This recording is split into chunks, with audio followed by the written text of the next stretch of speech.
বাইরে তো অনেক বৃষ্টি হচ্ছে। হ্যাঁ রে টুম্পা, বৃষ্টি দেখে তো মনে হচ্ছে এবার অনেক বন্যা হবে। কি বলছো মা? বন্যা হবে? মা, আমার খুব ভয় করছে মা। বাইরে দেখো কিভাবে বিদ্যুৎ চমকাচ্ছে। মা, বন্যা হলে আমাদেরকে ভাসিয়ে নিয়ে যাবে না তো? তুই ভয় পাস না রে টুম্পা, আল্লাহ যা করে সবার মঙ্গলের জন্যই করে। আর আমি তো তোর সাথেই আছি, আমাদের কিচ্ছু হবে না। চল, অনেক রাত হয়েছে, এবার আমরা ঘুমিয়ে পড়ি। এই কথা বলে মা ও মেয়ে ঘুমিয়ে পড়ে। মা, ওঠো ওঠো মা। দেখো না মা, আমাদের ঘরে কত পানি হয়েছে। হে আল্লাহ, তাই তো দেখছি। এবার কি হবে? এ ছোট মেয়েটাকে নিয়ে কোথায় যাব? টুম্পা তো এখানেই বস, আমি বাইরে গিয়ে দেখে আসি। এই কথা বলে টুম্পার মা বাইরে চলে যায় বাইরের পরিস্থিতি দেখার জন্য। এই কি, বাইরে তো দেখছি অনেক বন্যা হয়েছে, মাঠঘাট পুরো ডুবিয়ে ফেলেছে। মা, টুম্পা, এই বন্যায় অনেক পানি হয়েছে, সারা গ্রাম পানিতে তলিয়ে গেছে রে মা। সে কি মা? তাহলে আমাদের কি হবে? পানিতে এভাবে পড়লে তো এই পানিতে ডুবে যাব মা। মা টুম্পা, যেভাবে পানি বাড়ছে এই ঘরে থাকা আমাদের ঠিক হবে না। চল, আমরা ঘরের চালের ওপর আশ্রয় নেই। এই কথা বলে মা ও টুম্পা ঘরের চালে আশ্রয় নেয়। মা, আমাদের থাকার জন্য তো একটা জায়গা পেলাম, কিন্তু খাবো কি মা? আমার তো খুব খিদে পেয়েছে। মারে, এখন তো আমাদের কাছে খাওয়ার মতো কিছুই নেই, তবে কিছু শুকনো মুড়ি আছে, তুই এখন কষ্ট করে এগুলোই খেয়ে নে রে মা। ঠিক আছে মা, চলো তুমি আর আমি মিলে মুড়ি খাই। না রে মা, তুই এখন খেয়ে নে, আমি এখন খাবো না, আমার খিদে পায়নি রে মা। না মা, আমি জানি তুমি কাল রাতেও কিছু খাওনি। তুমি না খেলে আমিও কিছু খাবো না মা। মারে, আমাদের কাছে যে অল্প মুড়ি আছে এগুলো দিয়ে আমাদের কিছুদিন চলতে হবে রে মা। তুই এখন খেয়ে নে, আমি পরে খেয়ে নিব। আচ্ছা ঠিক আছে মা। এভাবে মা ও মেয়ের সেদিন কেটে যায়।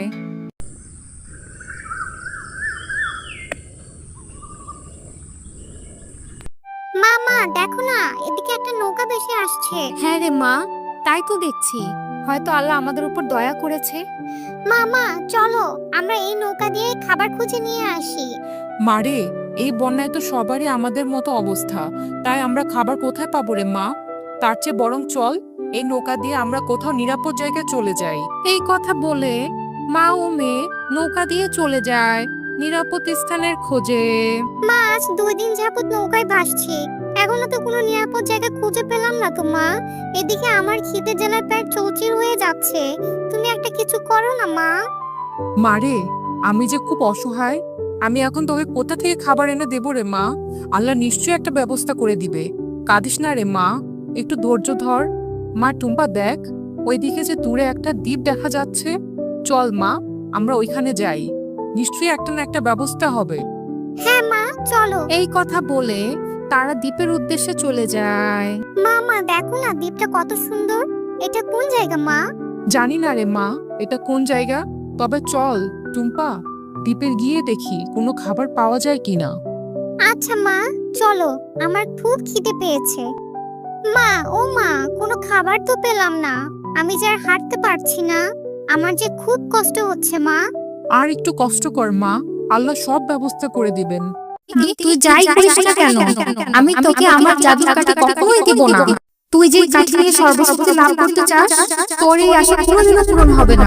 ঠিক আছে, তুই যদি আমাকে জাদুর কাঠি না দিস, আমিও যদি সর্বশক্তি না পাই, তাহলে আমি তোকে বাঁচিয়ে রাখবো না। এবার বল, তুই কি করবি? তুই যা করে নে, আমি তোকে কিছুতেই দেব না। তোকে তোর উদ্দেশ্য কখনোই সফল হতে দেব না। মা মা, ওই দেখো, একটা তান্ত্রিক একটা পরীকে আটকে রেখেছে আর তার জাদুর কাঠি চাইছে। আমাদের পরীটিকে বাঁচাতে হবে, তা না হলে দুষ্ট তান্ত্রিক পরীটিকে মেরে ফেলবে মা। হ্যাঁ রে টুম্পা, তুই ঠিকই বলেছিস, আমাদের ওই অসহায় পরীটিকে বাঁচাতে হবে। হ্যাঁ মা, যা করে তাড়াতাড়ি করো, কিন্তু সাবধান, ওই দুষ্ট তান্ত্রিক তোমারও ক্ষতি করতে পারে। এরপর রূপা শিয়ালিনী পরীটিকে বাঁচানোর জন্য দুষ্ট তান্ত্রিককে লাথি দিয়ে আগুনে ফেলে দেয়।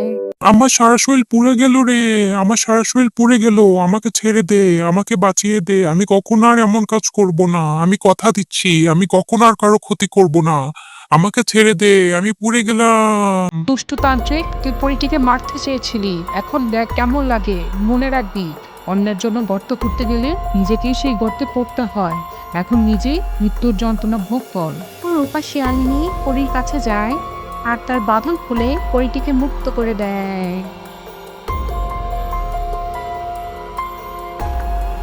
তোমাকে অনেক ধন্যবাদ, তুমি আমার জীবন বাঁচিয়েছো।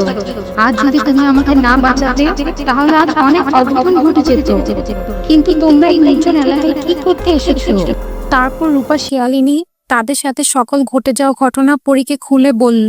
তোমাদের কথা শুনে আমার খুব কষ্ট হচ্ছে। তোমরা যেহেতু আমার জীবন বাঁচিয়েছো, তাই আমি তোমাদেরকে একটা উপহার দিতে চাচ্ছি।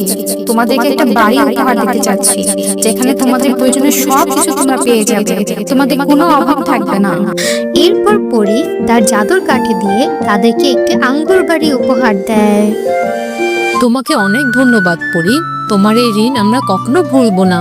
তুমি আমাদের এই বিপদে অনেক বড় উপকার করলে। তোমাদেরকে অনেক ধন্যবাদ, তোমরা আমার জীবন বাঁচিয়ে আমাকে অনেক উপকার করেছো। আমি তোমাদের কাছে কৃতজ্ঞ থাকবো।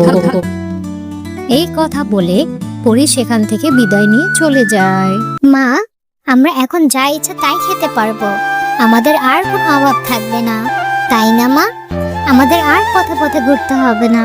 হ্যাঁ রে মা, তুই ঠিকই বলেছিস। আল্লাহ হয়তো এতদিনে আমাদের ওপর মুখ তুলে তাকিয়েছে আর পরীর মাধ্যমে আমাদেরকে একটি জাদুর বাড়ি উপহার দিয়েছে। হ্যালো ছোট্ট বন্ধুরা, ভিডিওটি ভালো লেগে থাকলে অবশ্যই সাবস্ক্রাইব করে দিবে এবং পাশে থাকা বেল আইকনটি প্রেস করে আমার পাশেই থাকবে। ধন্যবাদ।